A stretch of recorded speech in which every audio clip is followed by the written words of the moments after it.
전쟁을 겪은 나라들은 엄청난 후유증을 겪게 된다고 합니다. 이게 다른 나라는 조사한 연구 결과가 별로 없어요. 그런데 미국은 철저하게 자기 나라에 있었던 사회 병리 현상을 연구를 하는데 9.11 이후에 아프간 전쟁, 이라크 전쟁을 겪으면서 그 전쟁에 참여한 미군 병사들 가운데 6명 중에 1명이 정신질환을 앓고 있다는 거예요. 엄청난 숫자죠. 그 다음에 3만 명이 자살을 했대요. 실제로 전투에 참전해서 전사한 사람은 7,057명인데 그 후유증으로 이렇게 정신병을 앓고 있다가 스스로 목숨을 끊은 사람이 3만 명.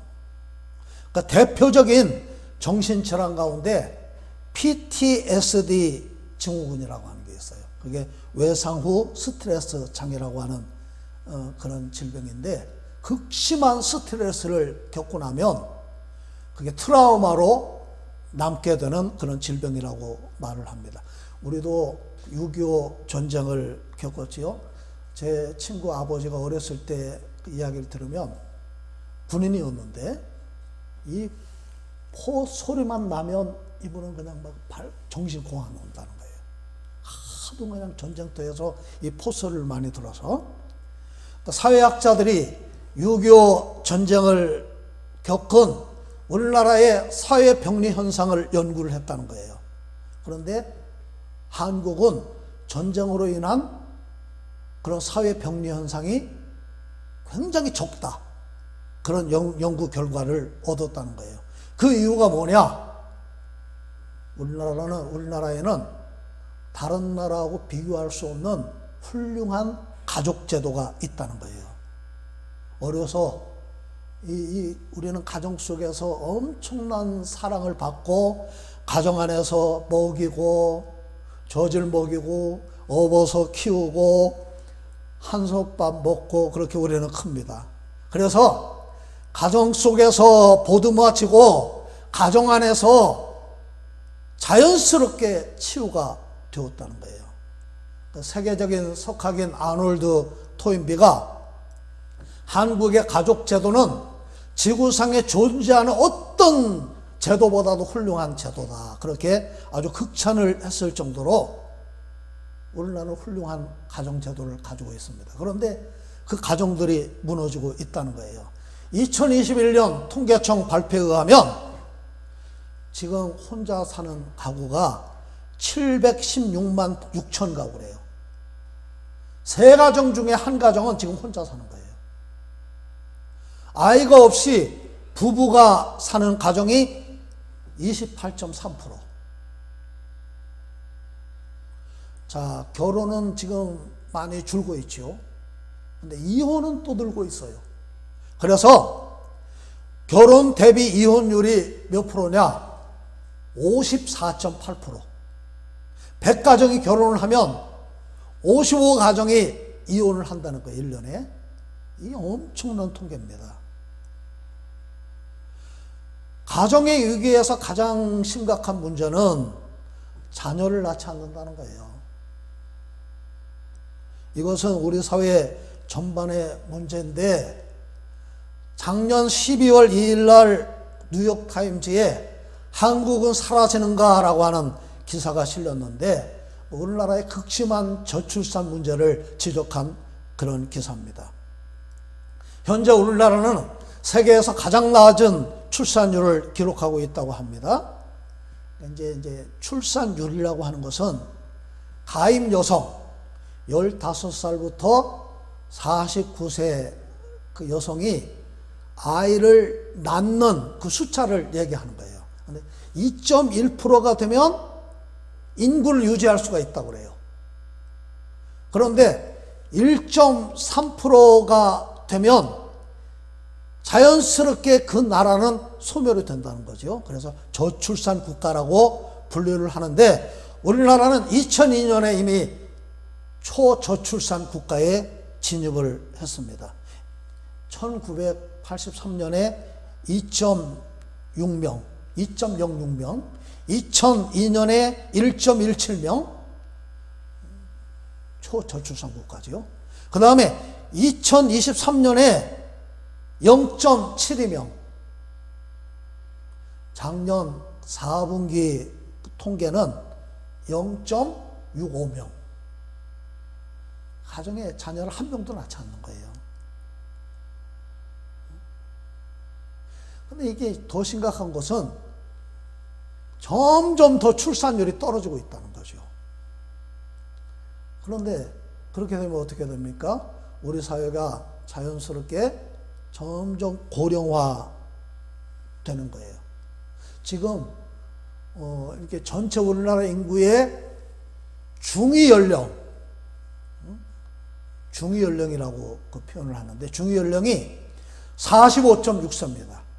그 베트남 같은 나라는 20세 정도 된다는 거예요.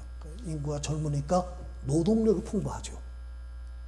중국도 이미 이제 고령화에 들어가기 시작을 합니다. 그런데 2070년이 되면, 지금 인구는 우리가 5,100만 명이잖아요. 그때 인구는 3,765만 명이 될 것이다. 인구가 막 급격하게 줄어드는 거예요. 그리고 중위 연령이 62.2세가 될 것이다. 다 노인들만 사는 거죠. 세상을 떠나는 사람은 많아지고 태어나는 인구는 적다 보니까 지금 인구가 줄고 있어요. 2020년에 27만 2,377명이 태어나고 세상을 떠난 사람은 30만 4,948명. 2023년에는 격차가 더 벌어집니다. 출생하는 수는 23만 명. 돌아가시는 분은 35만 명. 자, 우리나라가 그동안 살기 어렵다, 뭐 경제가 어렵다 그래도 제가 살아오면서 지금까지 한 번도 어렵지 않다고 말한 적이 없었던 것 같아요. 늘 어려웠어요. 그런데 어렵다고 해도 우리나라는 계속 성장을 해서 지금 우리는 거의 선진국 반열에 들어갔잖아요. 작년 1인당 소득이 3만 3,100불이래요. 그러니까 3만 불 넘어선 거예요. 일본이 33,900불. 이제 일본하고는 1인당 국민소득은 별로 이제 차이가 안 납니다. 군사력은 세계 5위. 요즘 뭐 K-팝, K-문화, 요즘 뭐 김치 그렇게 수출을 많이 한다고 합니다. 요즘 뭐 BTS 같은 문화 방면에도 다 방면에 이제는 대한민국의 위상이 날로 높아지고 있습니다. 그래서 미국 US 뉴스라고 하는 곳에서 글로벌 국력 순위를 발표를 했는데 우리나라가 몇 위인지 아세요? 6위라고 그래요. 엄청난 겁니다.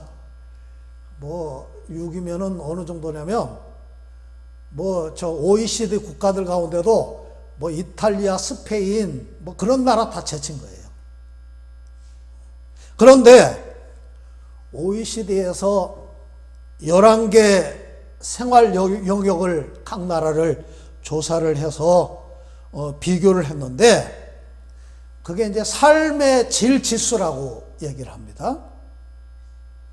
삶의 질 지수는 38개국 가운데 우리나라가 30위예요.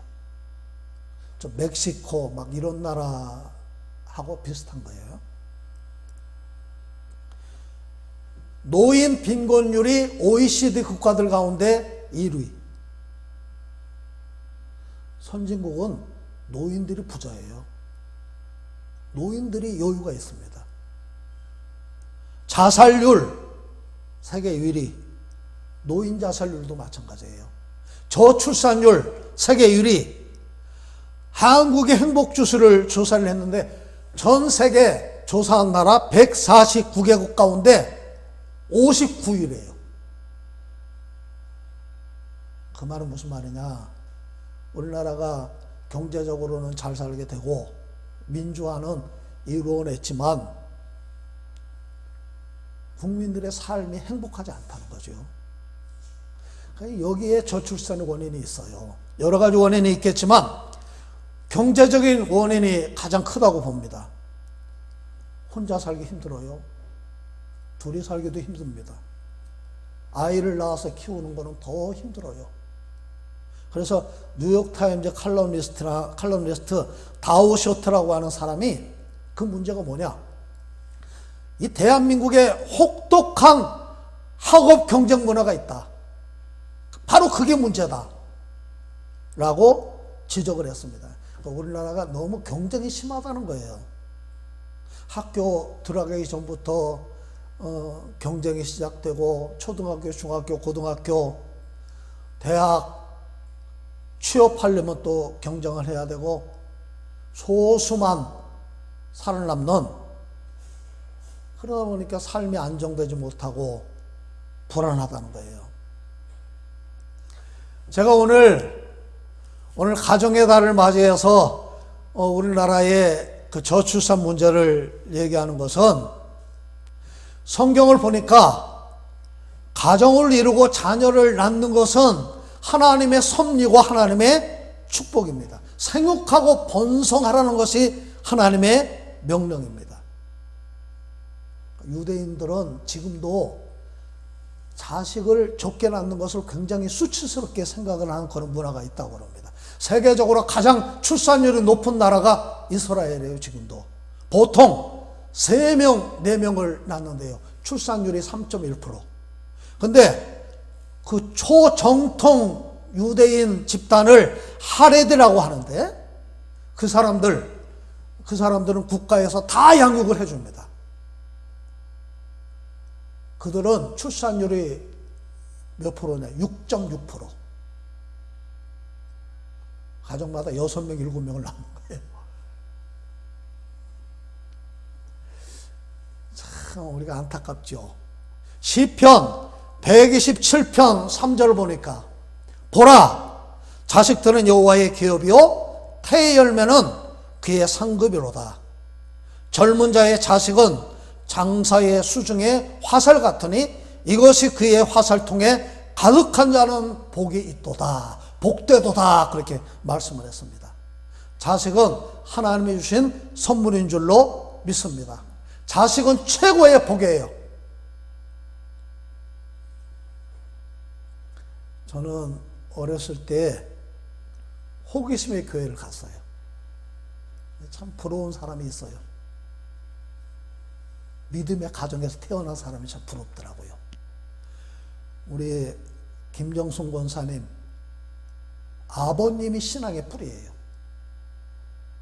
우리 박찬렬 집사님 어머님이 신앙의 뿌리예요. 그 신앙의 뿌리가 지금까지 믿음을 지키는 근간이 된 줄로 저는 그렇게 봅니다. 믿음의 가정에 태어나서 어렸을 때 어머니가 한 걸 본 거예요. 그러면서 믿음을 가지게 된 겁니다. 저는 어린이 주일을 맞이해서 오늘 우리 자녀를 위해서 기도하자라고 하는 그런 제목으로, 또 자녀가 없다면 우리 가정을 위해서 기도하자라고 하는 제목으로 오늘 기도로 낳은 아들이라고 하는 제목으로 말씀을 전하려고 합니다. 기도로 낳은 아들은 사무엘입니다. 쉐마는 듣다라고 하는 뜻이에요. 하나님, 하나님께서 들어주셨다. 누구의 기도를? 한나의 기도를 들어주셔서 낳은 아들이 누구예요? 사무엘입니다. 사무엘은 참 중요한 역할을 한 사사면서 선지자면서 왕으로서 활동을 하고, 그 다음에 사울 왕을 세우고 다윗 왕을 왕으로 세워서 이스라엘 국가의 초석을 놓았던 그런 사람입니다. 믿음장 히브리서 11장에도 이 사무엘의 이름이 기록되어 있어요. 그런데 그런 사무엘이 된 이유는 기도하는 어머니가 있었기 때문이라고 성경은 그렇게 말씀을 하고 있는 거예요. 마가복음 10장에 보니까 거지 소경 바디메오가 나오죠. 다윗의 자손 예수여 나를 불쌍히 여기소서. 하도 그냥 앞을 못 보는 소경이 막 소리를 지르니까 그냥 배는 게 없이 막 소리를 지르니까 얼마나 시끄러워요. 그래서 옆에 있는 사람들이 야 시끄러워 조용히 해. 그러면 기가 죽어서 가만히 있을만 한데 이 바디메오는 너무 간절합니다. 그래서 가만히 있지 못하고 더 소리를 질렀다는 거예요. 다윗의 자손 예수여 나를 불쌍히 여기소서. 주님께서 그걸 부르시죠. 내가 내게 무엇을 하여 주기를 원하느냐? 내 보기를 원합니다. 그랬더니 주님이 정확히 그렇게 말씀하셨어요. 내 믿음이 너를 구원하였느니라. 아멘. 수로 번역의 여인이 흉악한 귀신이 들린 딸 때문에 예수님을 찾아왔습니다. 예수님, 내 딸을 고쳐주세요. 자녀의 떡을 취하여 개들에게 던짐이 마땅치 아니하니라. 개 취급을 받아도 이 여인은 또 기도합니다. 네, 옳습니다마는 개들도 주인의 상에서 떨어지는 부스러기를 먹나이다.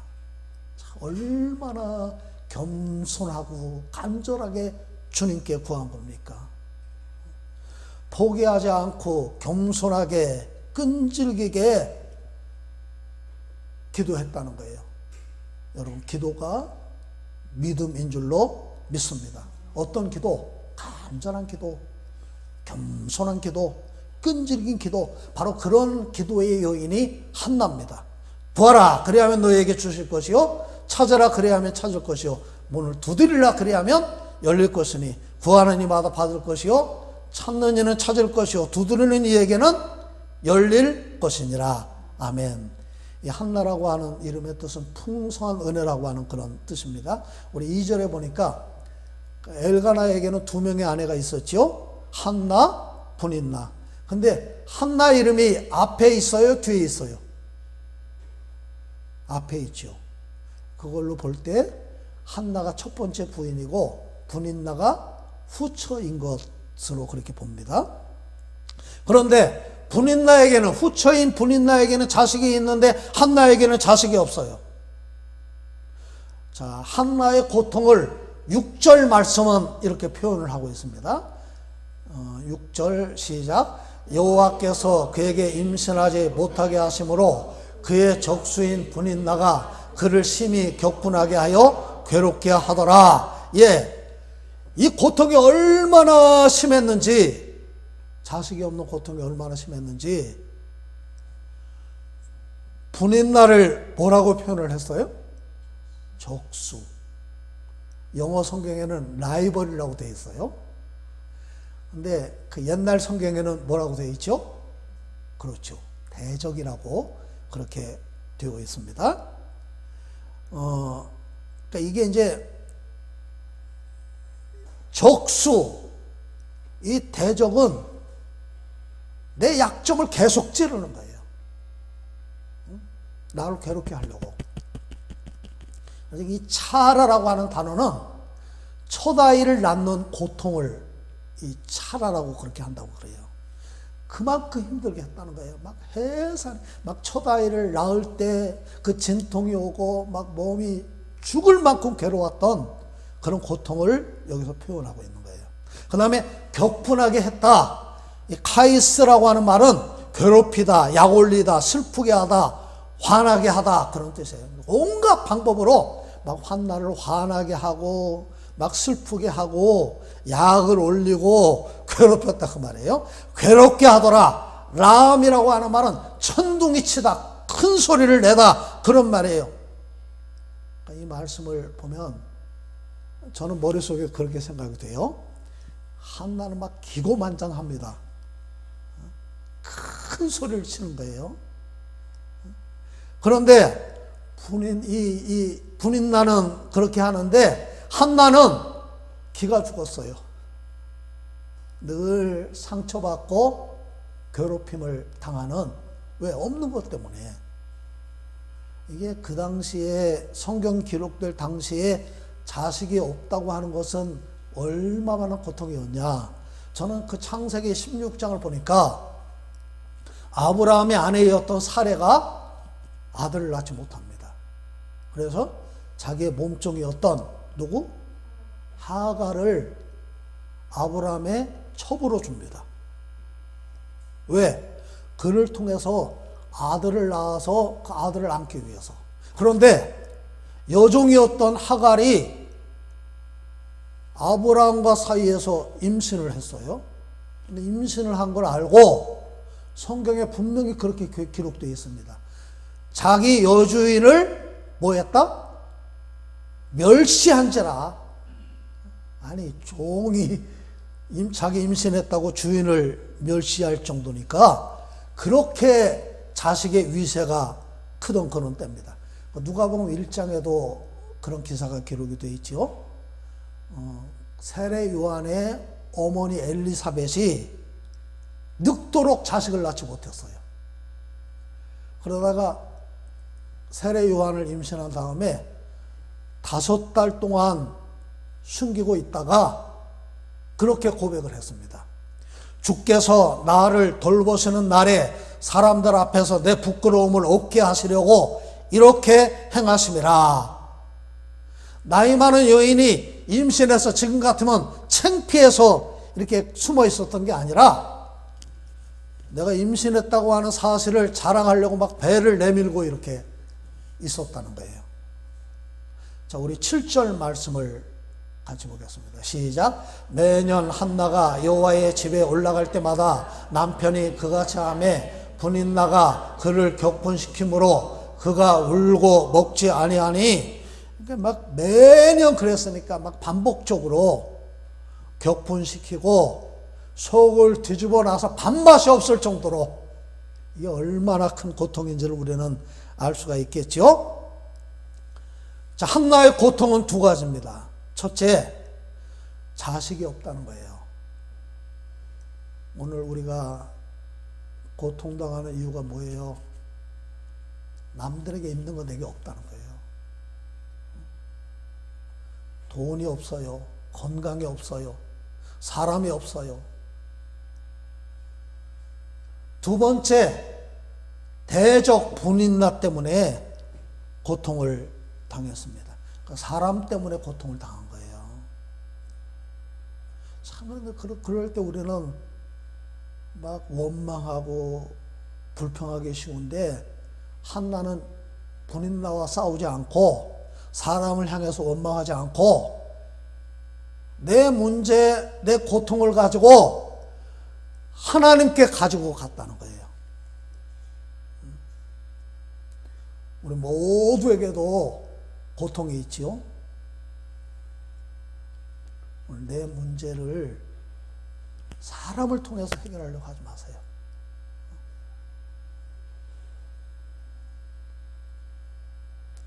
내 눈물, 내 아픔을 주님께 가져가면 반드시 그분이 주시는 은혜를 누리게 될 줄로 믿습니다. 고통을 축복으로 바꾼 여인이 바로 한나입니다. 사람은 내 문제를 해결해 줄 것 같아도 해결해 주지 못해요. 8절 말씀 보겠습니다. 시작. 그의 남편 엘가나가 그에게 이르되 한나여 어찌하여 울며 어찌하여 먹지 아니하며 어찌하여 그대의 마음이 슬프냐. 내가 그대에게 여울 아들보다 낫지 아니하냐 하니라. 얼마나 남편이 그를 극진하게 사랑을 하는지 어찌하여 라고 하는 말이 3번이나 반복이 됩니다. 그런데 중요한 것은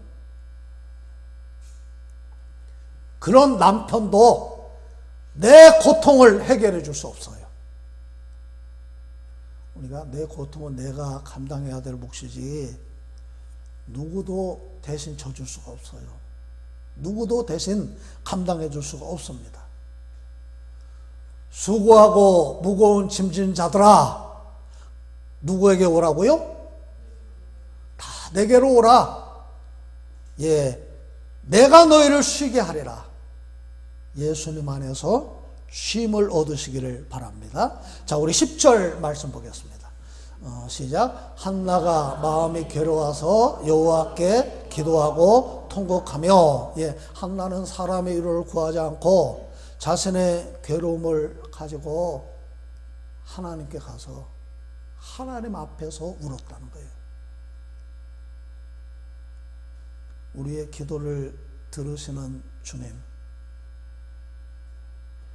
우리의 눈물을 닦아주시는 그 주님께 저와 여러분들이 나가시기를 바랍니다.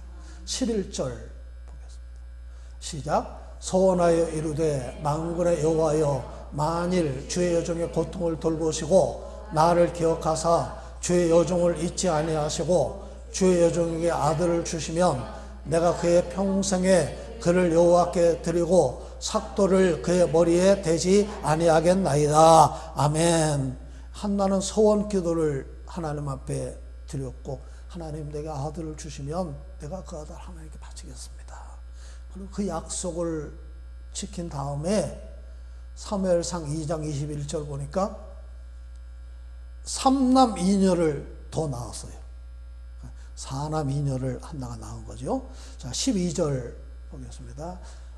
시작. 그가 여호와 앞에 오래 기도하는 동안에 엘리가 그 입을 주목한즉, 한나는 오래 기도했다고 하는 말은 응답받을 때까지 기도했다는 거예요. 13절 14절 시작. 한나가 속으로 말하며 입술만 움직이고 음성은 들리지 아니하므로 엘리는 그가 취한 줄로 생각한지라. 엘리가 그에게 이르되 네가 언제까지 취하여 있겠느냐, 포도주를 끊으라 하니, 집중해서 기도했는데 엘리가 보니까 술 취한 여자가 앉아가지고 뭐 중얼중얼 뭐라고 하는데 그냥 얼마나 집중해서 기도했으면 술 취한 여인으로 오해를 받았을까요? 자, 15절 시작. 한나가 대답하여 이르되 내 주여 그렇지 아니하니이다. 나는 마음이 슬픈 여자라 포도주나 독주를 마신 것이 아니오 여호와 앞에 내 심정을 통한 것뿐이오니. 심정을 통한 기도. 아니 그냥 집중해서 간절히 하나님 앞에 기도했는데 심정을 통했다. 이 사파크라고 하는 말은 엎치르다, 쏟아내다, 부르짖다 그런 뜻이 있어요. 그러니까 내 마음을 주님께 쏟아 부은 거예요. 내 간절한 마음을 주님께 쏟아붓고, 내 원통한 마음을 주님께 쏟아붓고, 내 눈물을 주님께 쏟아부었다는 거예요. 예레미야 2장 19절 보니까 네 마음을 주의 얼굴 앞에 물 쏟듯 할지어다. 참 저는 이 말씀을 기억하면 어렸을 때 어머니가 바가지에 물을 떠가지고 막 그냥 마당에 뿌리던 생각이 나요. 내 마음을 주님께 쏟아부으라는 것이요. 2장 1절 보겠습니다. 시작. 한나가 기도하여 이르되 내 마음이 여호와로 말미암아 즐거워하며 내 뿔이 여호와로 말미암아 높아졌으며 내 입이 내 원수들 향하여 크게 열렸으니 이는 내가 주의 구원으로 말미암아 기뻐함이니이다. 하나님이 나를 기쁘게 하셨다는 거예요. 뿔이 높아졌다. 수치당하고 모욕당하던 여인이 사람들에게 높임을 받는 자랑스러운 그런 여인이 되었다. 하나님이 나를 높여주셨다. 제가 우리 딸이 중학교 때인가 고등학교 때인가 제가 우리 딸을 뭐 때문에 그랬는지 생각은 안 나요. 혼내는데 저도 화가 났고 우리 딸도 화가 났어요. 그래서 하다가 갑자기 제 마음속에 미안한 마음이 들었어요. 뭐 해준 게 없잖아요. 그래서 혼내고 막 화내고 막 그러다가, 야, 내가 해준 것도 없는데 큰 소리 쳐서 미안하다. 그랬더니 우리 딸이 자기도 막 화나가지고 막 대들다가, 아니, 해줄 거다 해줬는데 나는 해준 게 없다 그러고, 딸은 해줄 거다 해줬다 그러고. 참 우리 딸들이 이제 결혼을 다 하게 되는데 정말 해준 게 없는 것 같아요. 늘 미안한 마음도 있습니다. 우리가 다른 건 못해도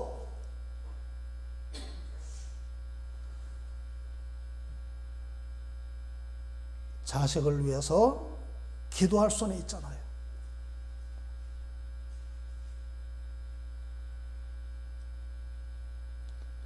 여러분 중에 기도하는 어머니가 있다고 하는 것은 큰 축복인 줄로 저는 그렇게 믿습니다.